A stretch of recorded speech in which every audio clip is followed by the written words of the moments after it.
할렐루야. 궂은 날씨에도 기도하러 나오신 여러분 모두에게 하나님의 은혜가 충만하게 임하는 이 밤이 되기를 소원합니다. 오늘 우리에게 주시는 하나님의 말씀은 구약성경 이사야서 40장 3절에서 5절 말씀입니다. 이사야서 40장 3절에서 5절 말씀,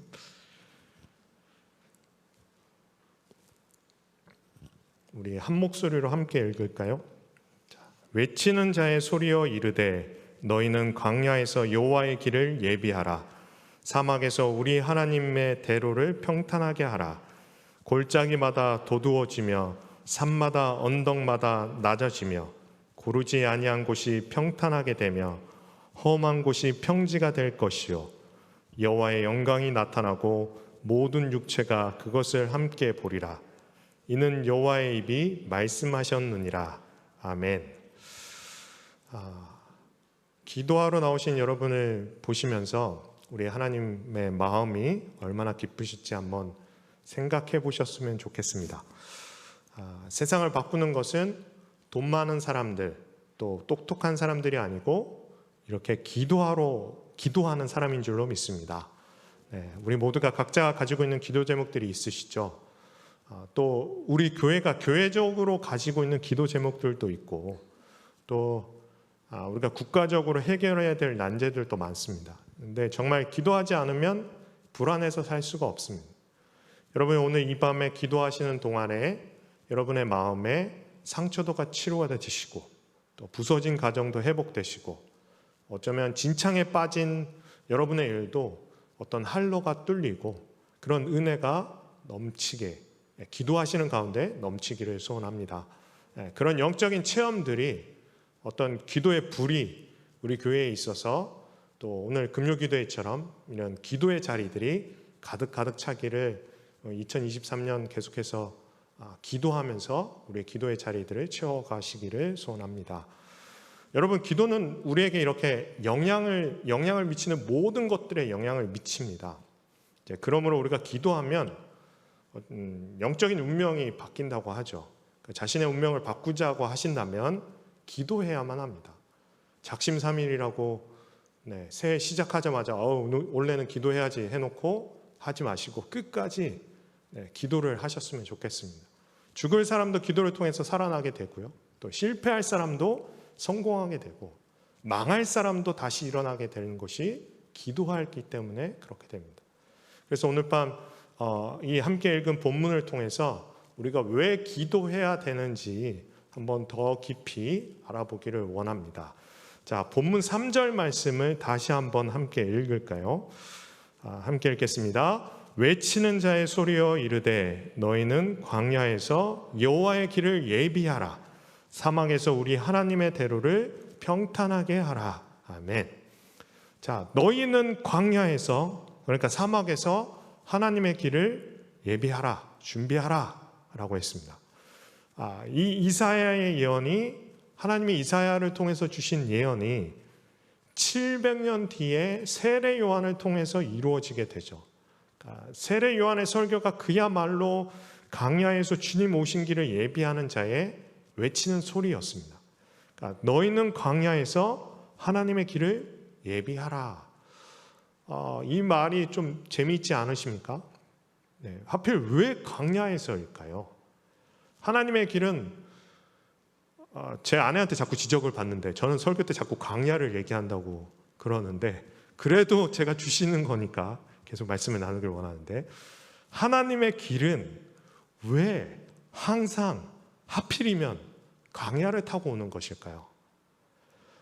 늘 그런 것 같지 않습니까, 여러분?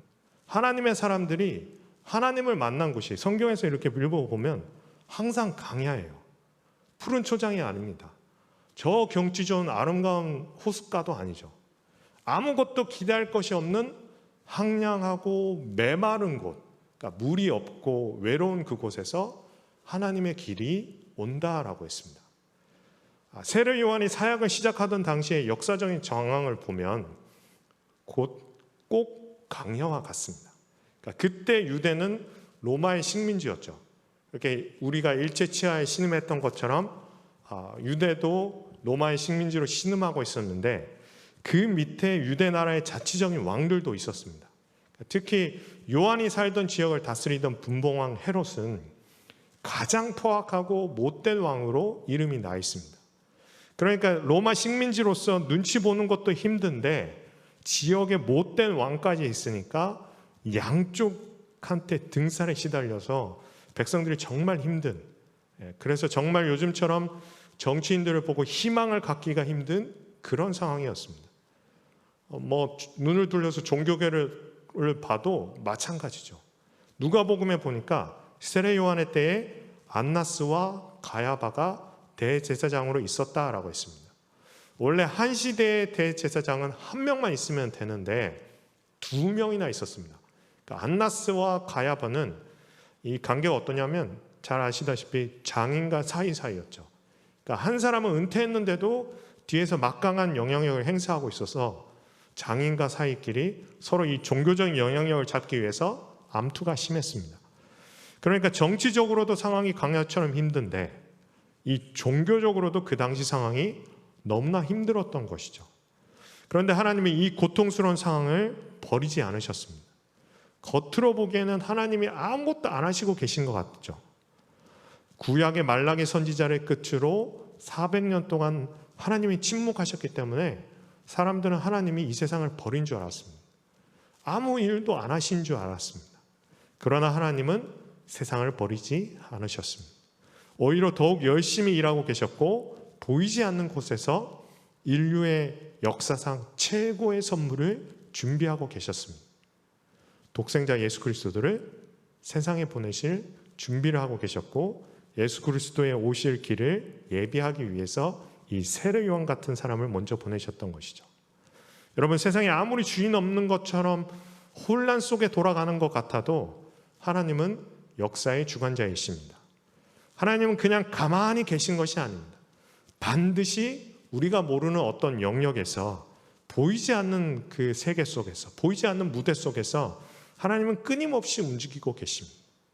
하나님의 중요한 움직임 중에 하나는 하나님의 사람을 세우는 것이에요. 항상 캄캄한 어둠의 시대를 뚫는 부흥의 불길은 하나님의 사람이 시작합니다. 그러니까 주님의 길을 예비하는 사람은, 준비하는 사람으로 선택받은 세례 요한은 당시의 그 전통 대제사장도 아니었고 그가 말씀을 선포한 곳은 시설이 잘 갖춰진 이런 화려한 성전이 또 아니라 광야였습니다. 보통 사람들은 좀 좋은 큰 교회, 카리스마 있고 멋있는 목사님에게서 하나님의 역사가 일어난다라고 생각합니다.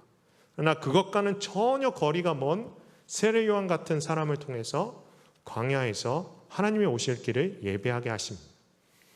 우리의 가슴 속으로 예수님의 불을 전해주는 하나님의 사람은 어떻게 보면 세상적으로 기대하지 않았던 광야같이 평범한 모습일지도 모르겠습니다. 은혜는 항상 이렇게 뜻밖의 통로를 타고 오는 것이죠. 하나님께서 강야같이 볼품없는 사람을 통해서 강야같이 힘든 사람들에게 그런 상황 속에서 은혜를 주십니다. 19세기 미국의 수백만의 사람들을 그리스도께로 인도한 세계적인 전도자 D.L. 무디는 집안이 가난해서 초등학교밖에 나오지 못했습니다. 구두소송공으로 일하고 있었는데 이 어린 D.L. 무디가 주일학교에 갔는데 그 주일학교에 kit볼이라는 선생님이 복음을 전했습니다. 배움이 짧은 사람이었지만 복음을 듣고 예수님을 영접하고 나서 가슴에 불일 듯이 일어나서 견딜 수가 없었습니다. 그래서 누가 시킨 것도 아닌데 시카고 거리의 아이들, 불량배소, 부두 노동자, 감옥의 죄수들, 거리의 실업자들, 또 병원의 환자들을 찾아다니면서 광야 같은 인생들에게 전도하기 시작했습니다. 그때 미국이 남북전쟁이 끝나고 사람들 신령이 너무나 찢기고 가난하던 그 시절에, 광야 같은 그 시절에 그들은 그로부터 시작된 무디의 부흥 집회에 불길처럼 반응하기 시작했던 것이죠. 하나님의 역사가 이 D.L. 무디 같은, 세례 요한 같은 그냥 눈에 보기에는 별 볼일 없는 사람들을 통해서 이루어졌습니다. 세례 요한은 나는 광야에서 외치는 소리라 라고 했습니다. 세례 요한은 소리 이상의 삶을 살려고 하지 않았어요. 자신은 그냥 예수님이 오실 길을 준비하고 사라지는 존재라고 했습니다. 모든 유대 사람들이 그에게 몰려들고 있었는데 그 정도 인기를 누리는 사람이 그렇게 자기를 낮추기가 쉽지 않죠. 이것은 사람의 힘으로 하는 겸손이 아니라 성령께서 주시는 거룩한 겸손입니다. 기도하는 사람은 이 겸손의 영이 가득한 사람입니다. 여러분, 오늘 밤 이 세례 요한의 심정으로 기도하시길 바랍니다. 두렵고 떨리는 마음으로 겸손하게 하나님 앞에 엎드리시면 하나님께서 모세가 시내산에서 하나님의 음성을 듣고 인생이 변했듯이 우리의 인생을 변화시키는 하나님의 어떤 특별한 말씀이 떨어질 것이라고 믿습니다. 그 말씀은 살았고 운동력이 있는 말씀으로 우리를 살리고 내가 가진 고민과 문제를 뚫고 나갈 수 있는 돌파구를 분명히 열어주실 것이라고 믿습니다. 그러므로 여러분, 이 세례 요한의 심정으로 오늘 밤 기도하기를 원합니다. 우리가 인생길에서 광야를 지날 때가 분명히 있습니다. 사망이 음침한 골짜기를 지날 때가 분명히 있죠. 새벽 기도회 때나 금요 기도회 때 그동안 안 보이시던 분들이 또 이분은 올 분이 아닌데 하는 분들이 계속 나오기 시작하면 목사는 가슴이 덜컥합니다. 물론 모두 그런 건 아니지만 대개 새벽 기도 갑자기 시작하신 분들의 사연을 이렇게 신방하면서 들어보면 광야를 지날 때 기도하기 시작하세요. 이 바쁘고 힘든 세상에 오죽하면 새벽 기도로 또 금요일 밤에 나와서 기도하시겠습니까? 어쩌면 지금 기도하러 나오신 여러분들 중에 지금 인생의 광야를 지나는 분들도 계실지도 모르겠습니다. 근데 바로 이때가 반전이 가장 은혜 받을 적기인 줄로 믿습니다. 가장 하나님 보시기에 내 마음이, 기도하러 나온 내 마음이 열려있는 때이기 때문이라는 거죠. 하나님께서 광야 속에서 우리의 마음에 하나님의 길을 까십니다. 이 마음의 길이 깔려야 왕의 왕께서, 하나님께서 오신다는 것이죠. 주님이 오실 마음밭이, 내 마음밭이 준비가 되어 있어야 하는 것입니다. 오늘 본문 4절 말씀을 한번 같이 읽겠습니다. 같이 읽겠습니다. 골짜기마다 도두어지며 산마다 언덕마다 낮아지며 고르지 아니한 곳이 평탄하게 되며 험한 곳이 평지가 될 것이요. 아멘. 당시 고대 중동에는 대부분의 길이 좁고 평탄치 못했습니다. 그래서 왕이 어디를 한번 행차하려고 하면 어떻게 해야 했었냐 하면 선발대가 가서 왕이 오신다는 것을 그 가는 길에 알리고, 마을마다 알리고, 그 지역 사람들과 힘을 합쳐서 왕의 마차가 갈 수 있는 길을 만들어 놓습니다. 그래서 이렇게 움푹움푹 패인 곳, 들어간 곳은 마치 여기 본문 말씀처럼 골짜기 같은 곳은 그걸 메우고요, 또 튀어나온 언덕과 산들은 다 깎아서 고르게 만드는 건데 이게 보통 작업이 아니죠. 여기 4절에서 나오는, 그러니까 지형을 설명하는 표현들이 골짜기, 산, 언덕, 평지가 저는 실은 여기서 인간의 마음을 묘사하는 그런 우리 영혼의 상태를 상징하는 표현들입니다. 그러니까 주님의 길을 예비하면서 실제로 땅을 깎고 메우는 일이 필요치도 않습니다. 그러나 주님이 우리의 영혼 속으로 오시기 때문에 우리의 영적인 상태는 좀 손볼 필요가 있죠. 주님의 말씀이, 생명의 말씀이 쫙쫙 거침없이 들어올 수 있도록 우리의 마음밭을 기경해야 되는 겁니다. 길을 평탄하게, 고속도로로 확 들어올 수 있으려면 길을 평탄하게 이렇게 만들어 놔야 되는 것이죠. 모든 골짜기가 메워질 것이라고 했습니다. 도두어진다라는 말이 메워진다라는 거죠. 이것을 마음의 골짜기가 깊은 사람이라고도 할 수 있습니다. 그러니까 마음의 파인 부분, 그러니까 살면서 생긴 절망과 불신과 미움과 상처의 골짜기라고 할 수가 있겠죠. 근데 저는 본문을 묵상하면서 어떤 마음의 병이 든 상태를 말하지 않는 것이라고 생각했는데 이게 구체적으로 어떻게 묵상하게 됐냐면, 그래서 마음의 골짜기가 그런 단순히 상처나 이런 것들뿐만 아니라 깊이 열등감이 많고 기가 죽어 있는 사람 아닐까라는 생각을 하게 됐습니다. 우리 중에도 보면 내가 남보다 못하다는 열등감이 있는 분들 있죠. 여러분, 열등감 없는 것 같은 사람들이 열등감이 오히려 있습니다. 우리는 학벌이 없어서, 부자가 아니라서, 외모가 뛰어나지 못해서 서로 비교하면서 상대적인 열등감을 가지고 살아갑니다만, 열등감이라는 게 진짜 엄청 상대적이라는 거죠. 우리는 은평구에 살아서 잘 못 느끼는데 강남 가보시면 강남 사람, 강북 사람 서로 구분합니다. 거기서 끝나지 않아요. 강남에서도 청담동에 사느냐, 어디 뭐 압구정동에 사느냐, 거기서 또 어떤 골목에 사느냐, 또 강남도 다 강남이 아니라고 얘기하죠. 또 보면 우리끼리도 끊임없이 계급을 만들지 않습니까? 1류대학, 2류대학, 3류대학, 외국에서는 아무 차이도 모르는 한국의 대학들을 나눠서 우리가 그렇게 열등감을 만들죠. 이것이 하나님의 뜻에 순종하고 헌신하는데 얼마나 큰 장애가 되겠습니까? 약속의 땅을 정탐하기 위해서 12명의 정말 이스라엘 최고의 200만 중에서 최고의 12명을 뽑아서, 최고의 용사들을 뽑아서 정탐꾼으로 보냈는데, 갔다 와서 한다는 말이 그 중에서 압도적인 다수인 10명이 그 사람들은 거인이고 우리는 메뚜기 같다라고 합니다. 이 자존감이 얼마나 낮은지 자기가 메뚜기라고 말합니까? 그때부터 선포한 그 말대로 메뚜기 마인드로 사는 거죠. 나는 메뚜기다. 하나님은 우리를 왕 같은 제사장으로 만들어 놓으셨는데, 자기가 선포하고 믿는 그 순간부터 약속의 땅을 정복할 꿈이 죽어버린 것이죠.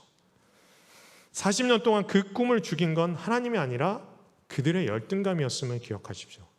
자기만 시험에 드는 게 아니라 남도 시험 들게 한다는 것도 기억하십시오. 사랑하는 여러분, 여러분의 열등감을 하나님께서 깨끗이 메워주시기를 간절히 바랍니다. 우리는 아무것도 아닙니다만 우리 안에 계신 그리스도로 인해서 우리는 모든 것을 할 수가 있습니다. 길이 멀고 험해도 쓰러지지 않을 것입니다. 적이 강해도 넉넉히 이길 것이라고 믿습니다. 자꾸 옆에 사람과 비교하지 말고 문제의 크기에 압도되지 마십시오. 하나님이 다윗을 들어서 골리앗을 물리칠 수 있으면 나를 들어서, 여러분을 들어서 엄청난 일을 행하실 수 있음을 믿으시길 간절히 바랍니다. 또 산마다 언덕마다 낮아질 것이라고 했습니다. 이것은 튀어나온 자아를 깎아주는 것 같아요. 교만이 깎이는 겁니다. 교만한 사람은 자기가 하나님입니다. 이런 사람들은 말씀을 들어도 건성으로 듣고 참고, 참조, 그렇게 하죠. 예수를 믿어도 전적으로 의존하지 않습니다. 이 교만을 깨기 위해서 하나님이 우리 인생에 갈등을 주십니다. 고난을 주셔요. 내 힘으로 도저히 어쩔 수 없는 사람과 부딪히고 내 힘으로 도저히 어쩔 수 없는 고난 속에 들어가게 되면 내 교만이 산산이 부서지는데 그 과정이 사실 아프죠. 너무 아픕니다. 쓰라리도록 아픕니다. 자존심이 깨질 때만큼 아픈 건 없습니다. 탈락하면서 자존심이 상하고 밀려나면서 자존심이 상하고 병에 걸리면서 속이 상합니다. 믿었던 사람에게 배신당하면서 멘붕이 오는 거죠. 본의 아니게 실수로 해서 남에게 상처를 주고 깨지면서 내 자존심은 깨어지고 깨어지는데 그 정도로 족하지 않고 그냥 아예 가루가 되도록 부서지게 하십니다. 하나님께서 우리 인생의 크고 작은 사건을 통해서 그렇게 우리의 교만을 꺾어내십니다. 그러나 분명 고통스럽지만 그것은 축복의 시작이 될 것입니다. 이 교만이 빠져나간 사람한테 은혜의 눈물이 고이기 시작하고요. 그 마음밭이 주님이 오시기 편한 하나님의 길이 되는 것입니다.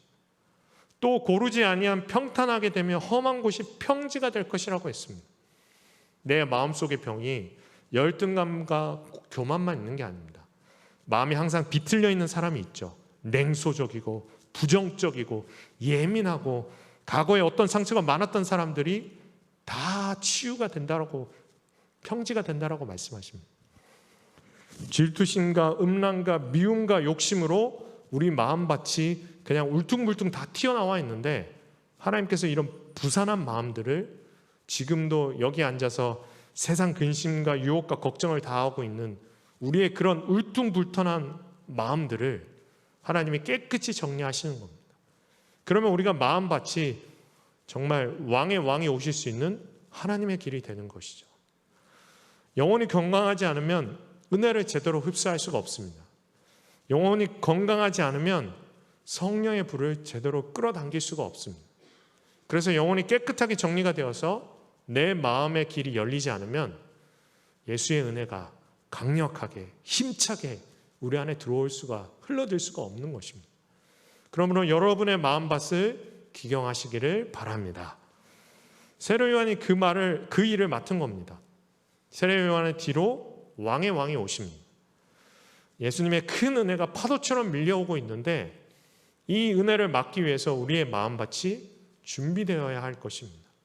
시편 84편 5절에서 7절 말씀 한번 같이 읽겠습니다. 함께 읽겠습니다. 주께 힘을 얻고 그 마음에 시온의 대로가 있는 자는 복이 있나이다. 그들이 눈물 골짜기로 지날 때에 그곳에 많은 샘이 있을 것이며 이른 비가 복을 채워주나이다. 그들은 힘을 얻고 얻어 나아가 시온에서 하나님 앞에 각기 나타나리이다. 아멘. 오늘 이 시편 84편 5절에서 7절 말씀이 또 오늘 본문 말씀이 여러분에게 기도하는 가운데 임하기를 간절히 바랍니다. 주께 힘을 얻고 기도하면 주님의 힘을 주시죠. 그 마음밭에 하나님의 길이 열리는 겁니다. 장애물, 거침돌, 벽 이런 거 문제 그거 다 치워놓아 버리시는 겁니다. 그러면 여러분이 눈물 골짜기를 지난다 할지라도 곳곳에 여러분을 살리는 오아시스와 같은 그런 샘들을 발견하실 겁니다. 이런 비가 정확하게 여러분에게 필요한 복을 공급해 주실 것이고요. 그러면 여러분이 힘을 더 얻으면서 하나님 앞에 서게 될 것입니다. 기도하시는 가운데 그런 역사가 여러분 각자 개인의 삶 속에서 또 가정마다 우리 교회, 우리 나라와 민족에 또 일어나기를 바랍니다. 마지막으로 한번 5절 말씀을 같이 읽겠습니다. 함께 읽겠습니다. 여호와의 영광이 나타나고 모든 육체가 그것을 함께 보리라.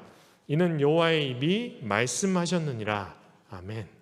자, 여기서 여호와의 영광이 나타난다라는 이 이사야의 예언은 이 시대에는 장차 오실 아기 예수 그리스도의 탄생을 말하는 겁니다. 그러나 우리는 예수님이 이미 탄생하신 예수님의 시대, 또 성령의 시대라고 하죠. 그걸 살고 있지 않습니까? 근데 오늘 우리에게 적용한다면 이게 뭘까요? 무슨 말일까요?